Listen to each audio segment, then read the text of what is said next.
Boa noite a todos.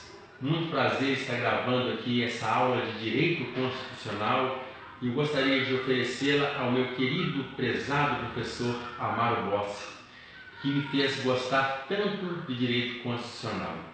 Também quero oferecer essa aula ao professor Samuel, o famoso Gloob, professor da minha adorável esposa Marilda.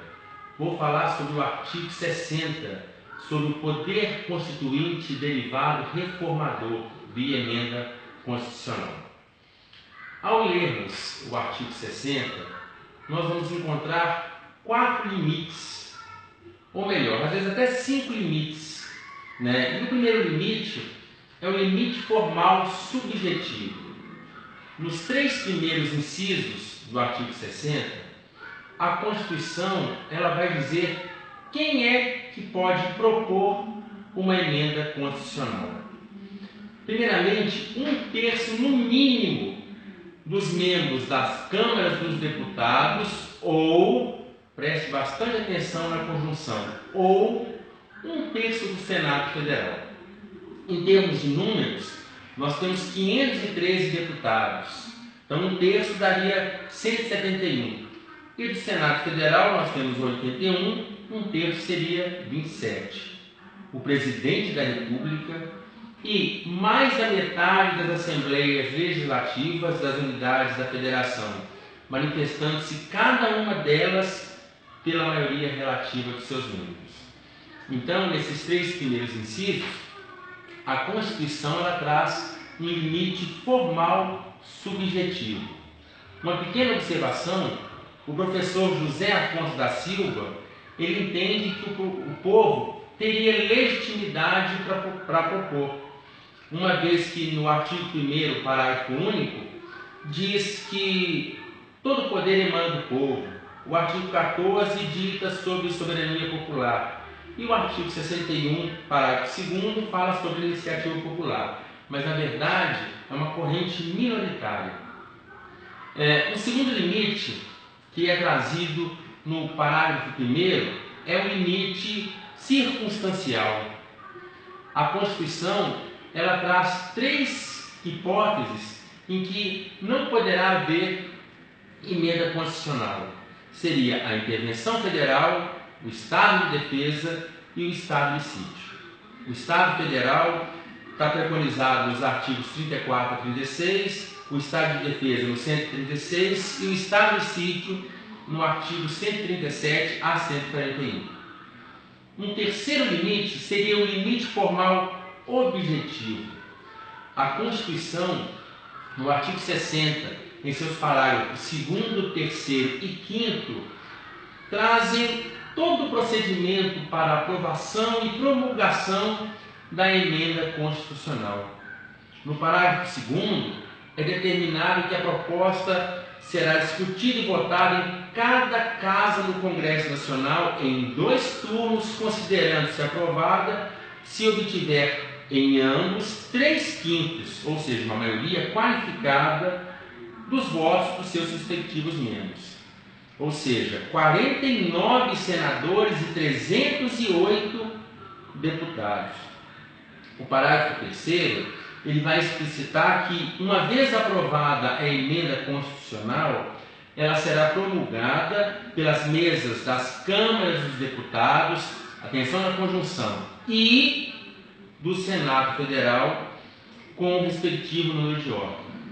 Uma observação importante é que o presidente da República ele não vai participar do processo, ele não vai sancionar, muito menos vetar uma emenda constitucional. Ele só participa do processo porque ele foi legitimado para fazer a propositura. No parágrafo 5º, vai preconizar que a matéria constante de proposição de emenda rejeitada ou havida prejudicada não pode ser objeto de uma nova proposta na mesma sessão legislativa. Assim, uma nova proposta só pode ser apresentada no outro ano legislativo, que, via de regra, se inicia em 3 de fevereiro. Um outro limite seria o limite material. E nós temos o limite material explícito, ou seja, aquilo que aparece na Constituição.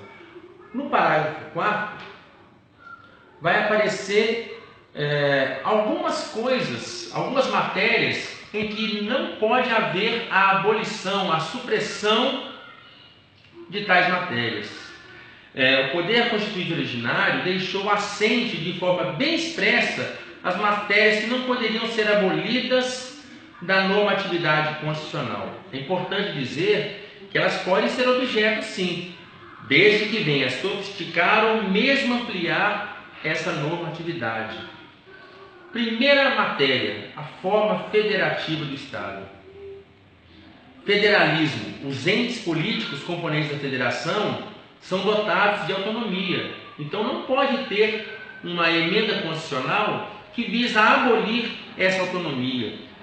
Existe também a impossibilidade de dissolução de vínculo federativo nos termos do artigo 1º da Constituição Federal.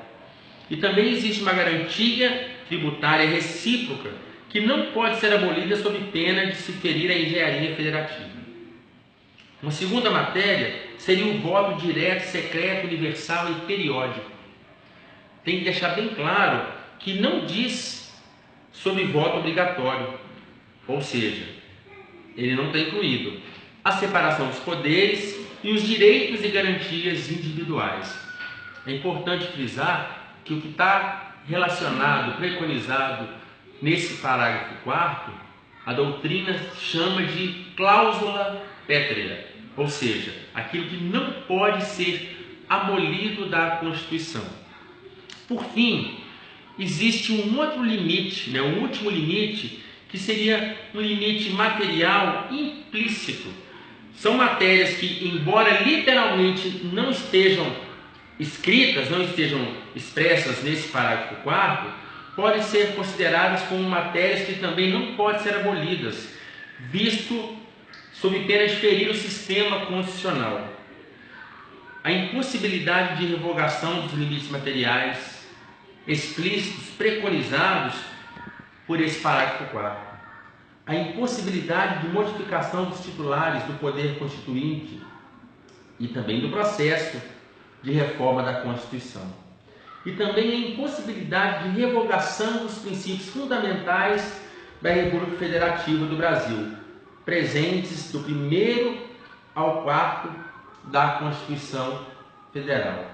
Então, para finalizar esse artigo 60, foi apresentado o limite formal subjetivo, depois foi apresentado o limite formal objetivo, os limites circunstanciais e os limites materiais explícitos e implícitos. Gostaria de agradecer a todos pela oportunidade de me ouvir falando sobre o artigo 60. Fiquem com Deus, um ótimo carnaval a todos, boa noite, até o próximo vídeo.